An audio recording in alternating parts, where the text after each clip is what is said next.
सोलापूर शहराला रोज पाणी पुरवठा करण्याच्या दृष्टिकोनातून महानगरपालिकेला या ठिकाणी 1,500 कोटीचा प्रकल्प या ठिकाणी मंजूर झाला आणि तो विषय या ठिकाणी बोर्डावर आलेला आहे।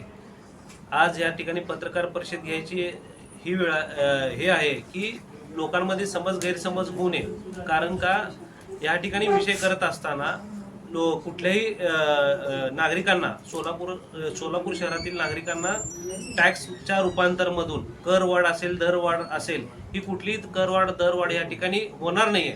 उलट या ठिकाणी अनेक स्रोत सोलापूर महानगरपालिकेमध्ये च्या माध्यमातून जर वर्ल्ड बँकेच्या माध्यमातून या ठिकाणी 800 कोटी आम्हाला या ठिकाणी मिळणार आहेत, त्याला आम्हाला कॉन्ट्रीब्युशन मनी म्हणून जे काय आम्हाला द्यायचं आहे तर एक तर बॉन्डच्या स्वरूपातून आम्ही या ठिकाणी तो निधी उभा करणार आहे। आणि तसंच दुसरा म्हटलं तर या ठिकाणी अनेक स्रोत महानगरपालिकेच्या उत्पन्नाच्या वाढीमधून आहे।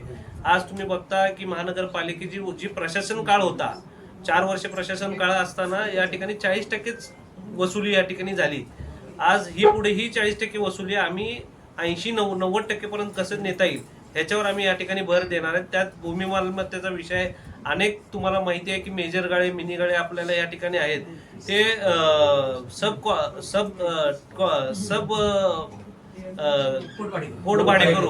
पोटभाडेकरू यांना या ठिकाणी दिलेलं आहे। तर त्यांच्या ह्याच्यासाठी एक काय कायदा केला पाहिजे जेणेकरून महापालिकेला उत्पन्न ते कमी भरतात पण मूळ मालकाला या ठिकाणी जास्त देतात।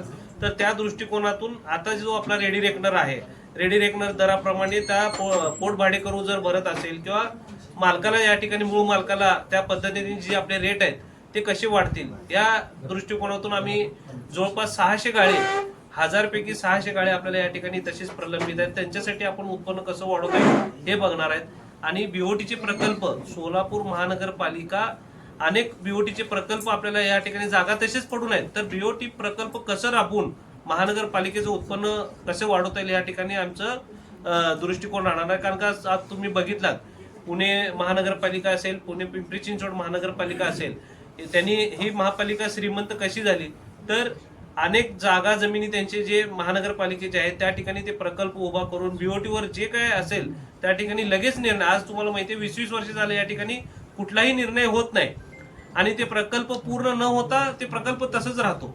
पण आज शासनाच्या गाईडलाईन्स शासनाचेच लोक आपल्याला या ठिकाणी आलेले आहेत आणि ते आपल्याला आज आम्ही सकाळी 20 ठिकाणी व्हिजिट केलेले आहेत। अनेक प्रकल्प या ठिकाणी बीओटी तत्वावर देऊन महानगरपालिकेचं उत्पन्न कसं वाढवणार ह्याच्यावर आमचं भर राहणार आहे।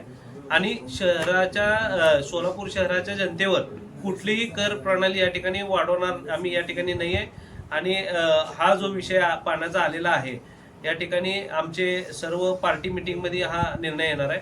फक्त आयुक्त साहेबांना या ठिकाणी हा महत्वाचा विषय परत, कारण का आपल्याला माहिती आहे की बोर्ड व्हायला 1-2 महिना या ठिकाणी लागतो, तर हा विषय तसा राहणे हा विषय सोलापूर शहराच्या सर्वांगीण विकासासाठी गरजेचा विषय असल्या कारणाने हा विषय अजेंडावर घेतला आणि तो त्याचा निर्णय पार्टी मीटिंग मध्ये ठरणार आहे। 3 आमदारांशी चर्चा करण्यासाठी या पाणी पुरवठ्याच्या विषयावर चर्चा करणार आहोत। हा विषय जो आलाय तो आयुक्तकडून तातडीचा घ्या म्हणून रिक्वेस्ट करून आल्यानंतर हा विषय घेण्यात आलेला आहे। आणि तिन्ही आमदारांना विश्वासात घेऊन आमचे पालकमंत्री साहेब आहेत, 19 तारखेला पालकमंत्री साहेब आहेत, ते देखील या ठिकाणी येणार आहेत। शहराला कुठलीही करवाढ दरवाढ आपण करणार नाहीत हे देखील ते तुम्हाला या ठिकाणी सांगतील की कशा पद्धतीने आपण हा प्रकल्प राबवणार आहोत म्हणून, एवढंच मला सांगायचं।